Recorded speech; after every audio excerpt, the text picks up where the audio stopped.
memang akan menggunakan sistem ini. Di Sarawak ada, cuma masih tidak ramai lah. Saya rasa data tu mungkin ada dengan Ukuk di bawah Haji Patno kan. Okey.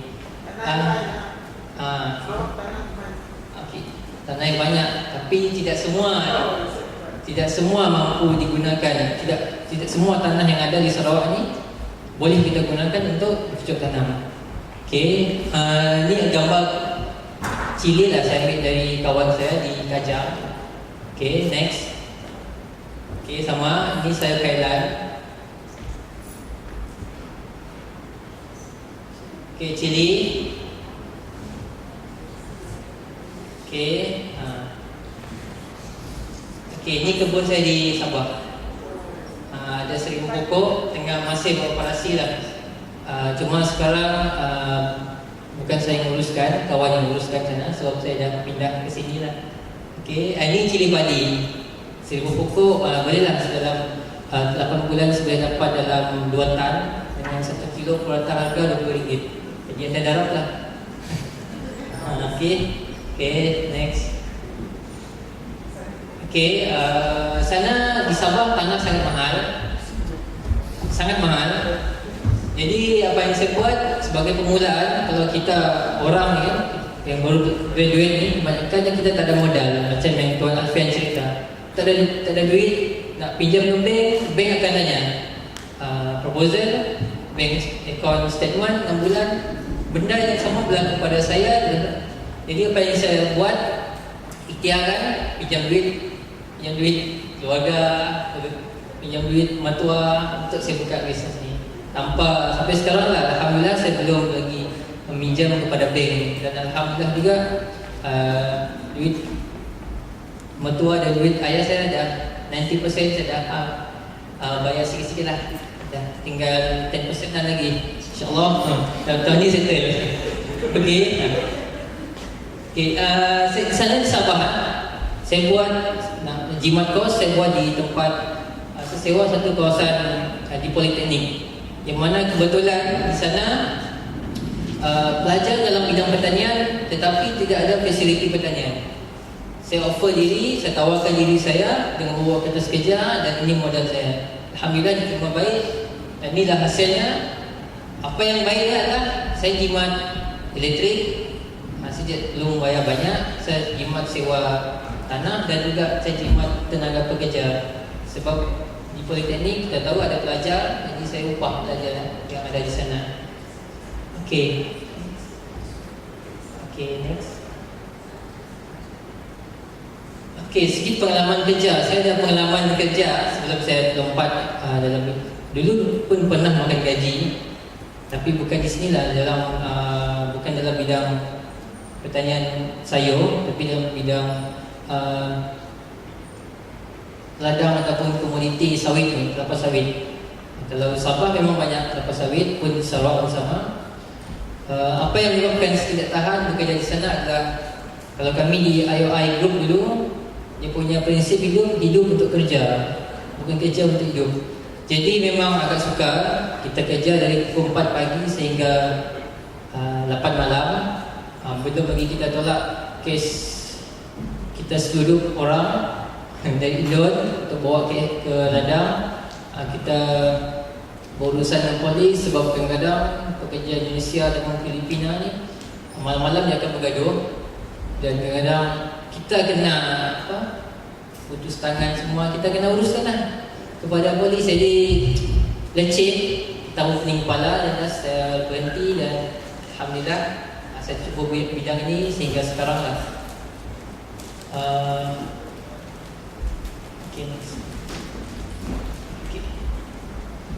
Bidang pertanian sering kita, bila saya buat pameran ataupun orang tanya, kita bisnes apa?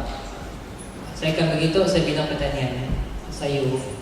So kadang orang dia mungkin melihat ia satu bidang yang tidak penting. Kalau bagi saya sendiri, saya selalu tanya dengan orang tu balik lah. Kalau tanya kenapa pilih pertanian, kenapa tak pilih benda lain, kenapa pertanian ni, kita kena faham sekarang kita bukan yang orang kata Malaysia bukan satu negara yang menjalankan pertanian yang mencangkul saja. yang seperti dahulu. Tidak, benda tu pun, kalau ada pun orang kata di kampung, ataupun kampung sekarang pakai traktor. Sekarang saya minta kepada kita semua lah, kita buang mentaliti pertanian ni berpanas, mencangkul, tidak. Kalau kita bandingkan dengan negara luar seperti US atau Australia, petani adalah seorang usahawan ataupun jutawan, dihormati. Tetapi sayang di Malaysia tidak. Dan insyaAllah benda tu yang saya dan kawan-kawan saya yang menceburi bidang pertanian cuba perjuangkan.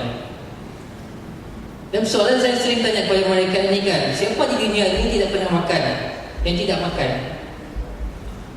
Ataupun hanya makan keropok saja, ataupun minum air saja.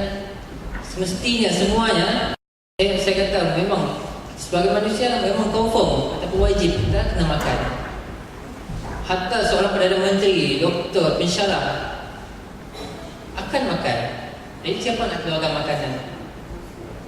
Maka sebenarnya kepada kita ni memang ada yang kena menceburi bidang ini. Terima kasih. Okey. Okey, dalam bidang pertanian moden ataupun mitigasinya, apa yang menarik tentang mitigasi ini adalah, ataupun mengapa saya menceburi bidang ini adalah, yang pertama, bekalan-bekalan kita tidak mencukupi. Tahun lepas, bila mana contohnya saya cerita pasal sayur, bila kita kebanyakannya masih mengimport daripada Asia ataupun Thailand sebanyak 60%.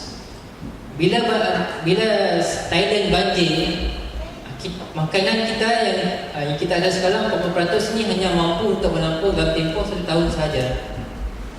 Jadi cuba bayangkan kalau Thailand ataupun negara-negara yang kita sering import makanan ke Malaysia ni banjir, apa jadi? Contoh, mau tidak mau kita di Malaysia perlu ada mengambil inisiatif bertanam sendiri. Sekurang-kurangnya kita ada kawasan di tepi rumah, kita manfaatkan untuk bertanam. Yang kedua, masih menggunakan racun kimia. Kalau saya sendiri, mitigasi saya gabungkan, saya combine dengan konsep organik. Memang agak suka, tapi kalau kita belajar, kita rajin, boleh. Macam pokok di hadapan ni kan. Ni antara produk yang saya buat lah. Pokok-pokok hiasan, tetapi ia cili. Ianya adalah cabai. Bukan bunga, tapi cabai. Yang ketiga, harga tidak stabil. Okey, biasanya dalam mitigasi antara yang kalau kita sebut mitigasi, orang akan ingat cili. Sebab apa cili? Sebabnya cili sentiasa mendapat permintaan. Terutama kita lah, Melayu terutamanya, setiap kali makan mesti mau pedas. Setiap kali makan apa kan mesti mau ada cecah. Yang makan memedaskannya. Sambal buat daripada cili. Mudah. Contohnya lah bagaimana. Harga tidak stabil. Ketika di Sabah, lebih kurang ya, Sabah Sarawak lebih kurang. Hujung tahun, kita sebelum perayaan, saya pernah menjual 1 kilo cili padi ataupun cabai padi dengan harga RM30. Kalau bayangkan, satu hari itu saya pernah keluarkan RM10 kilo, ya, RM30 dalam 7 hari sebelum raya. Kita boleh. Itu kes sebelum raya. Kes hujung tahun, musim hujan. Tak payah cerita lah, makan besar. Tapi seperti yang Tuan Alfian cerita, pengurusan ataupun macam mana kita nak survive penting. Kadang-kadang kita lah, pasal kita orang baru ni, bila kita nampak duit banyak, situ kita dah hilang fokus. Saya pernah mengalaminya pada tahun pertama dan hampir juga lah jatuh. Tapi Alhamdulillah, saya ada isteri yang walaupun dia bukan dalam bidang perniagaan, cikgu, dia ingatkan. Jadi kita pun okey. Dia kena ada sistem sebenarnya pengurusan itu. Okey. Biasa macam tadi lah, macam Tuan Alfian sebut tadi, memang betul. Bila kita tidak ada sistem, duit masuk poket. 300, 400 masuk poket. Tapi hilang, tak tahu ke mana. Bila kita ada sistem, inilah pendapatan income sebulan depannya RM12,000 untuk. Jadi sistem, kita sebagai seorang peniaga kena ada sistem. Dari sudut pengurusan disiplin diri kita, masa kita, kewangan yang paling penting saya rasa. Okey. Tidak ramai mengusahakannya dalam skala besar. Di Sarawak ni benda ni berlaku lah. Sarawak kita Chile masih import dari China. Sebab apa? Sebab kita di Sarawak kita masih kekurangan bekalan. Jadi potensi memang adalah di sini. Cuma yang masalahnya adalah macam mana kita nak pasarkan ataupun kita nak marketkan produk sayuran kita. Kalau saya cerita sayur yang kita makan kebanyakannya tidak selamat, mungkin ada pasti tidak makan, tapi tidak cerita lah. Yang kelima, sebagai Muslim, saya mengambil tanggungjawab. Tuntutan fardu kifayah bagi saya membekalkan makanan yang asid, makanan yang halal dan selamat. Next. Next ya. Ini dalam perniagaan saya ada 3 bidang yang saya ingin ceburi. Yang pertama penanaman. Sabar telah berjalan. Alhamdulillah saya dapat kutip pengalaman 2 tahun dan insyaAllah di Lundu lepas raya akan mula beroperasi sebenarnya lah, dengan mula dengan 1,200 pokok lah, pokok cili di Lundu lah setakat ni. Yang seterusnya perkhidmatan. Saya dah mengajarkan kursus tanaman sayuran secara mitigasi dan juga organik di kebun. Biasanya saya buat kebun sebab kadang-kadang jabatan kerajaan diminta saya buat di cendewan, boleh buat. Cumanya bila kita di sudut keberkesanan kursus sebanding kalau kita buat di kebun, berpanas, kita tengok sendiri pokok, dia akan ada perbezaan. Dan best lagi buat di kebun. Pengalaman saya lah. Yang keduanya jual peralatan. Kalau kecil, saya mula menjual sedikit demi sedikit, kebanyakannya kepada orang-orang kerajaan lah, yang mana kalau kerja awal pagi balik awal petang. Jadi kadang-kadang tidak ada masa untuk membeli sayur, tidak ada masa untuk ke pasar, tidak ada masa untuk bertanam, tetapi suka bertanam. Ini sistemnya, sistem automatik, mudah. Yang ketiganya pemasaran produk lah, yang ini insyaAllah. Dan sasaran untuk 2 tahun akan datang, saya berusaha untuk ada produk sendiri lah. Kalau letak di situ sos sambal dan jeruk cili, tapi saya lebih kepada sambal dan jeruk cili lah. Sebab kalau di Kuching jeruk cili, jeruk cabai dia masih slow. Tapi mungkin kita orang pergi Grand Margarita ke hotel, yang memang akan dihidangkan. Chinese pun makanan lah. Tapi kalau Brunei, Singapura, permintaan tinggi. Next. Penanaman. Mitigasi saya rasa saya tidak perlu cerita di situ.